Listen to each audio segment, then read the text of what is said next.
কি হবে এত বড় ডিগ্রি দিয়ে, কি হবে নামকরা বিশ্ববিদ্যালয়ে পড়ে ইট পাথরের শহরে গিয়ে যে জীবন ভুলিয়ে দেয় আপন মানুষদের, যে জীবনে বিসর্জন দিতে হয় নিজের বিবেক, মনুষ্যত্ব, দায়িত্ব, কর্তব্যগুলোকে। তার চেয়ে তো এই কাদামাটির মিশেলে গড়া সাদামাটা জীবনটাই ভালো। যে শিক্ষায় মানুষের বিবেক আলোকিত হয় না, যে কেরিয়ার গড়ার নেশায় মানুষ হয়ে ওঠে অকৃতজ্ঞ অমানুষ, সে জীবন শিহাবার চায় না। আসসালামু আলাইকুম, কি অবস্থা সবার? এতক্ষণ যে লাইনগুলো পড়ছিলাম সেটা হচ্ছে জাগরণ টিমের লেখা গল্পের ক্যানভাসে জীবন। টিম জাগরণ লেখা কেন লেখক হিসেবে? কারণ হচ্ছে এটা একজন লেখকের লেখা বই না, এখানে অনেকজন লেখকের লেখা বা গল্প এবং কবিতা আছে। কবিতা জাস্ট একটা আছে, অন্যগুলো সবগুলো হচ্ছে গল্প। সো এই বইটা পড়ার পর একজন পাঠকের পয়েন্ট অফ ভিউ থেকে আমি আমার ওপিনিয়নগুলো শেয়ার করবো জাস্ট 1 থেকে 2 মিনিটের ভিতর। বইটা হচ্ছে অনেকগুলো ছোট গল্প নিয়ে লেখা। যারা জীবন যেখানে যেমন, তারপর হচ্ছে গল্পগুলো অন্যরকম, এই বইগুলো পড়ছেন তারা হয়তো এই বইটার ব্যাপারে একটু প্রেডিক্ট করতে পারবেন। একেবারে সেম ধাঁচে সেম স্টাইলে লেখা, জাস্ট আমি তুলনা দিলাম এই জন্য যে এটা লেখক যেহেতু এক, যেমন গল্পগুলো অন্যরকম, যেরকম আরিফ আজাদের লেখা ছিল, এইটার ভিতরে আরিফ আজাদের লেখা আছে, তারপর আরও অন্য যে লেখক বা লেখিকারা আছে তাদের লেখা ওইগুলোর ভিতরে ছিল, ওই বই দুটোর ভিতরে ছিল, এটার ভিতরে আছে। সেখানে লেখক এবং লেখিকারা আরিফ আজাদ, তারপর হচ্ছে রুহুল কবির, জান্নাত মিম এবং আরও অনেক লেখক এবং লেখিকা আছে। সর্বশেষ ফেমাস 2 জন আছে, তারা হচ্ছেন আরিফ আজাদ এবং হচ্ছে তাজরিয়ান আলম আয়াজ। তাজরিয়ান আলম আয়াজের কোনো গল্প নাই, তার জাস্ট একটা কবিতা আছে। অ্যান্ড এই বইটা পড়ার পর আমার মনে হয়েছে যে এটার সম্পাদনাটা মনে হয় খুব সম্পাদন হয়তো করাই হয় না, জাস্ট হচ্ছে ওরিয়েন্টেশনটা ঠিক করে ফেলা হয়েছে। বিকজ এই বইটা অসাধারণ একটা বই হতে পারতো যদি এর শেষের দিকের গল্পগুলোকে প্রথমে দেওয়া হতো। দেখেন, এই বইটার প্রথম দিকের গল্পগুলো আমার কাছে খুব একটা ভালো লাগে না, যদি পাঠক হিসেবে বলতে বলেন আমার কাছে খুব একটা ভালো লাগে না। বাট প্রথম দিকে আমি ধৈর্য ধরে পড়ছি, দ্যাটস ওয়াই আমি বইটা শেষ করতে পারছি। বিকজ প্রথম কয়েকটা 3-4টা গল্প করার পর অন্য গল্পগুলো অসাধারণ কয়েকটা গল্প ছিল, যেমন ফিলিস্তিন নিয়ে একটা গল্প আছে, তারপর হচ্ছে সবগুলো হচ্ছে লাইফ নিয়ে। এবং অনেকে ভাবতে পারেন যেহেতু জাগরণ নামে একটা গ্রুপ আছে, ওই গ্রুপের লেখক বা ওই গ্রুপে যে লেখাগুলো ছিল সেইগুলোই সংকলন করা হয়েছে। সো জাগরণ গ্রুপের যেহেতু বই, সেক্ষেত্রে আপনি ধারণা করতে পারেন যে এটা কোনো ইসলামিক বই না, জাস্ট আমাদের জীবনের গল্পগুলো, ছোটো ছোটো জীবনের গল্প, ফিলিস্তিনের গল্প বলেন, তারপর বাংলাদেশের কোনো একটা বিশ্ববিদ্যালয়ে পড়া ছেলের গল্প বলেন, এই গল্পগুলো নিয়ে জাস্ট আমাদের জীবন ঘনিষ্ঠ গল্পগুলো নিয়ে লেখা। বাট প্রবলেম হচ্ছে প্রথম দিকের গল্পগুলোকে একেবারে খারাপ গল্পগুলো দেওয়া হয়েছে। মানে প্রথম দিকের গল্পগুলো খুবই খারাপ ছিল এবং শেষের দিকের গল্পগুলো আসলেই অসাধারণ ছিল।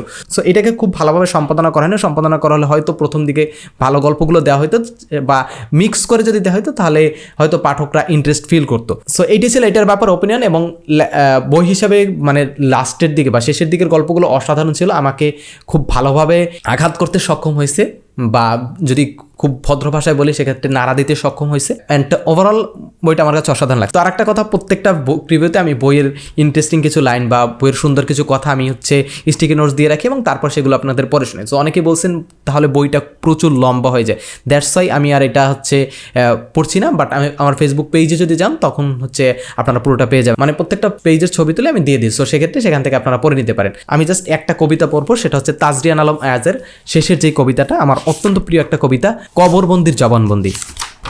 কবরবন্দির জবানবন্দি।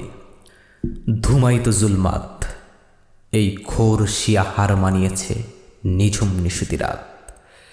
বিজলির আলো রাত্রিকে তবু পরায় অলঙ্কার, চেরাগের মতো আসমানে জলে চাঁদ তারা বেসুমার। ডাকে লাখো ঝিঝি বাতাস কাঁপিয়ে ঝালাপালা করে গান, জ্যোৎস্নায় শুয়ে কিন্নরি গায় করুণ প্রেমের গান। দরিয়ায় ফেলে জীবিকার জাল সুর তোলে মাহগির, গুলরুখওয়ালা খুঁজে ফেরে পথে বুক ভাঙা মুসাফির। দুনিয়ায় ছোটে আধারের রাতেও মেশকের বুস্তান, কত লাল নীল সবুজ জরত ওখানে গুলিস্তান। আমার এখানে আনন্দ নেই, নেই ঝলমলে আলো, আমি শুয়ে আছি গহীন কবরে অমাবস্যার কালো। দুনিয়ার বুকে কত বালাখানা আকাশ ছুঁয়েছে পেরায়, হেরেমের বাদী শরীর মুড়েছে কিংখাব জরওয়ায়। আলিশান ভোজ রাত্রির রোজ অসীম মুসার রাত, হাসিয়ার গানে খুব কলতানে তুরন্ত কেটেছে রাত। তাহাজ্জুদের অক্ত পেরিয়ে সুবহ সাদিক ত্বক, মাহতাব হয়ে ছড়িয়ে পড়েছে প্রাসাদের রৌনক। চোখ দুটো ফুলে ঘুমে ঢুলে ঢুলে রাত ফুরবার পর তনুমন জোরে অজুদ হয়েছে নিদ্রার গহ্বর। আমির ফকির শান্তির ঘুমে মখমলি বিছানায়, আমি শুয়ে একা কবরের পেটে নিঝুম নিরালায়। রাত্রি তখনও দারুণ জওয়ান, থামিনি জোনাক জ্বালা, প্রেয়সীর হাতে হাতটা জড়িয়ে বালিয়ারি পথ চলা। জ্যোৎস্নায় ভরা জোয়ার ডেকেছে ওই দুজনের মন, নার্গিস ফরে নতশির খোদ আনারকলির বন। নেশাতুর হয়ে জপে গেছে এক অমর প্রেমের মালা, ঘোর বিশ্বাসী মানব মানবী এনেছে সেরেক বালা। গুলবদনীর এসকে মাতাল মানব জনম ফনা, শরীরের ভাজে এঁকে রেখে গেছে শ্রেষ্ঠ সে আফসানা।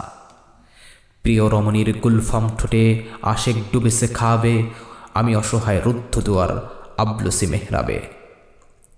মাস্তুল ভাঙা জাহাজে চেপেছে দরিয়ায় সিনবাদ, মাঝি মল্লারা আরশের পানে ছুঁড়েছে আর্তনাদ। অবশেষে সেই কিস্তি ফিরেছে রূপসাগরের কূলে, শকুর আদায় সিনবাদ তার ভাড়ার দিয়েছে খুলে। যশনে মেতেছে রাত্রি গভীরে আবিষ্কারের শানে, শাকির গেলাস জায়গা নিয়েছে ওই দস্তরখানে। সুরার নেশায় এক ফালি চাঁদ হয়ে গেছে আজ ম্লান, দুনিয়ার দামে বিকিয়ে দিয়েছে সর্বান্তঃপুরাণ। নওবাহারের দিশা পেয়ে রাহি চলছে শীতের পথে, আমি চেয়ে আছি খোলাটে নয়নে মৃত্যুদূতের রথে। সময়ের প্রতিশোধ কবরের বুকে কি জানি কি হবে, জাগেনি কেন যে সাদ। চারদিকে ছিল দুনিয়া বিজোশ আল্লাহ দিয়স্কার, হুশ ফিরিয়েছে আজরাইলের সংহারী হুঙ্কার। ভাই বেরাদার পুত্র স্বজন যত ছিল পাহচান, কেউ নেই পাশে মৃত্যু ফরাসে রয়েছে সীমান। জানাজার পরে কাফনে জড়িয়ে রেখে গেছে এই করে, খতম দিয়েছে পাক কোরআনের তেলাওয়াত জোরে জোরে। আমি তবু একা কবর বিভয়ে স্তব্ধতা অনিমেষ, এই কি তবে সে ঐশী বাণীর ঐশী প্রত্যাদেশ। মুনকার আর নাকির এখন আসবে সওয়াল নিয়ে, আমি পাপি তাপি ঘোর অনুতাপি জবাব দেব কি দিয়ে। খোদার দয়ায় জুটবে কপালে অমরাবতীর পথ, বাস্তব হবে একদিন পোষা জান্নাতি সব। নাকি এসে যাবে শরীরে জড়িয়ে আগুনের আংরাখা, জ্বালানির ঘ্রাণ পেয়ে কি গিয়েছে হাবিয়ানারের শাখা। জাহান নামের অতসিরূপে কি হব পুরে ছারখার, রক্ত ঝরাবে পুলসিরাতের তরবারি সমথার। জানতে যদি যা জানি, জিঞ্জিরে বেঁধে রাখতে নিজের কলুষ হৃদয়খানি।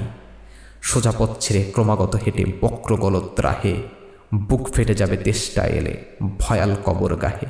মাফ করো দয়াময়, তোমার মতন ক্ষমাশীল সারা জাহানে তো কেউ নয়। পথহারা মুসাফির ফিরে এসো এই শান্তির পথে, ছায়া ঢাকা শুনিবীর। কবরবাসীর শেষ বাণী এই বন্ধু বলে নিছুট, এইখানে তুমি পেয়ে যাবে সেই অমর রাজমুকুট। ওমরের মতো তোমা দেখে হোক আজাজিল কুপকাত, রসুলে খোদার পাতলানো পথে মিশে গেছে জান্নাত। এই পর্যন্ত কেউ যদি দেখে থাকেন অসংখ্য অসংখ্য ধন্যবাদ এতক্ষণ মতো সাথে থাকার জন্য। দেখা হবে তো পরবর্তী কোনো ভিডিওতে। ততক্ষণ তো সুস্থ থাকেন, ভালো থাকেন, অ্যান্ড সবাইকে নিয়ে একসাথে ভালো থাকার চেষ্টা করেন। আসসালামু আলাইকুম।